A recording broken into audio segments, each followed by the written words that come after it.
wabarakatuh. Hi everyone, are you ready to have an English class today? Well, today we're gonna have a new material on Unit 4. It is Analytical Exposition. Materi ini adalah materi bahasa Inggris semester 2 kelas 11 kurikulum Merdeka. Well, let's get started.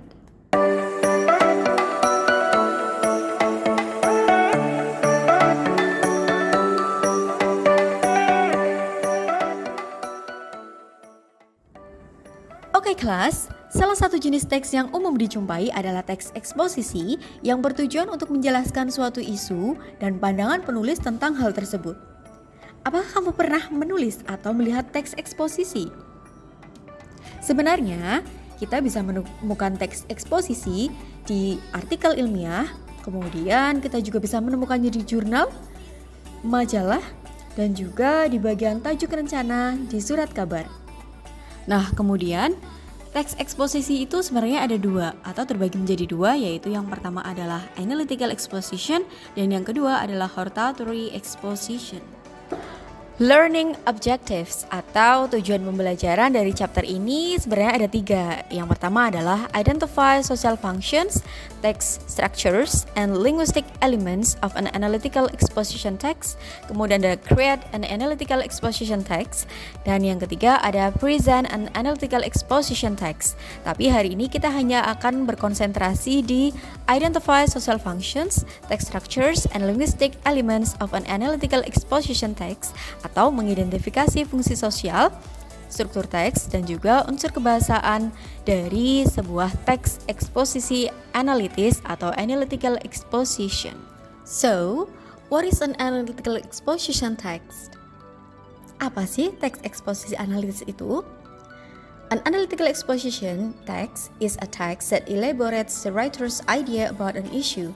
It is a type of argumentative text. Jadi, teks eksposisi analitis ialah teks yang menguraikan gagasan penulis tentang suatu masalah, dan ini adalah salah satu jenis teks argumentatif.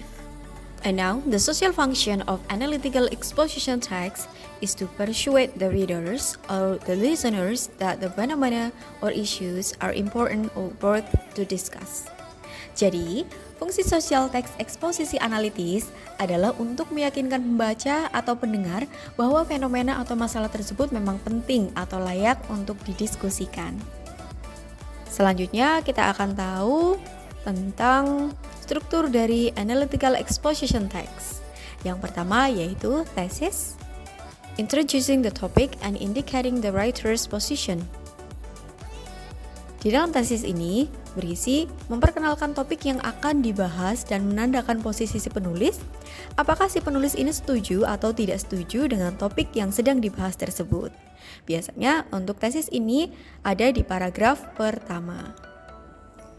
Yang kedua yaitu ada body or arguments, it explaining the arguments to support the writer's position.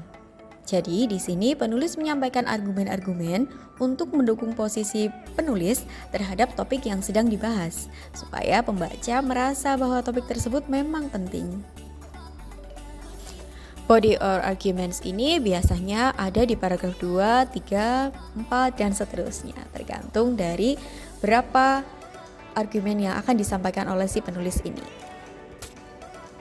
Kemudian yang ketiga yaitu ada conclusion or reiteration, restating the writer's position. Tujuannya yaitu untuk menyatakan kembali posisi penulis berdasarkan argumen-argumen yang telah disampaikan di atas. Conclusion or reiteration ini merupakan paragraf penutup dalam teks eksposisi analitis. Untuk lebih memahami struktur dari teks analytical exposition, berikut ini adalah contoh dari analytical exposition text yang berjudul Benefits of Getting a COVID-19 Vaccine, beserta detail dari setiap bagiannya. Bagian yang pertama atau paragraf yang pertama yaitu thesis. Pada bagian ini, seperti yang disebutkan sebelumnya, penulis memperkenalkan topik yang akan dibahas, yakni the benefits of COVID-19 vaccination. Kemudian paragraf yang selanjutnya yaitu body or argument 1 atau argumen 1. Argumen 1 ada di awal kalimat di paragraf yang kedua.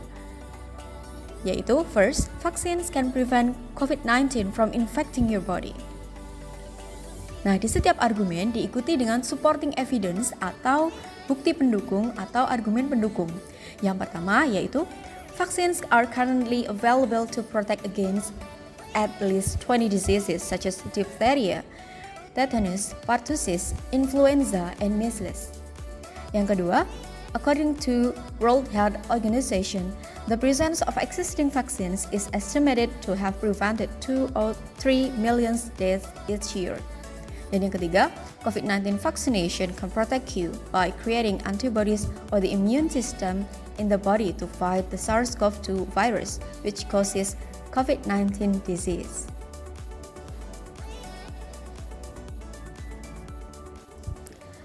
Paragraf yang selanjutnya yaitu body or argument 2 atau argumen yang kedua. Second, vaccines can help you protect those around you. Diikuti dengan supporting evidence. 1. When you are vaccinated, you protect not only yourself but also your family and the people around you. 2. This is because not everyone can receive the COVID-19 vaccine. Dan yang ketiga, those who cannot be vaccinated rely on you who can be vaccinated to reduce the spread of COVID-19. Paragraf yang selanjutnya yaitu body or argument 3 atau argumen yang ketiga. Third, vaccines can protect and help ill health workers. Diikuti dengan supporting evidence. 1. COVID-19 pandemic makes many hospitals burdened because of limited facilities and resources. 2. With the advent of vaccines and more people getting vaccinated, the infected people and the transmission rate will certainly decrease. 3.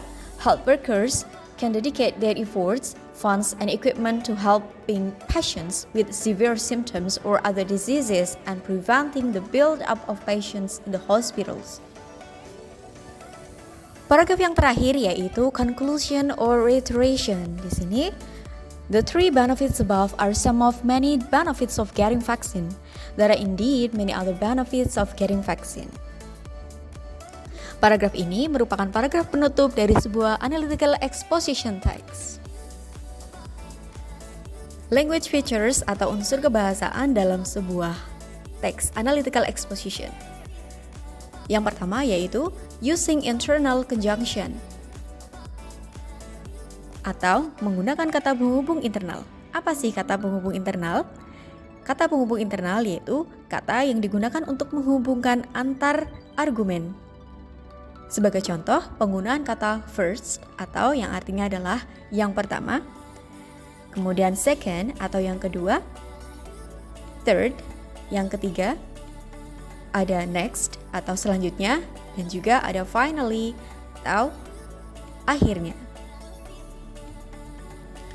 Selanjutnya yaitu using causal conjunction atau kata penghubung untuk menyatakan sebab akibat.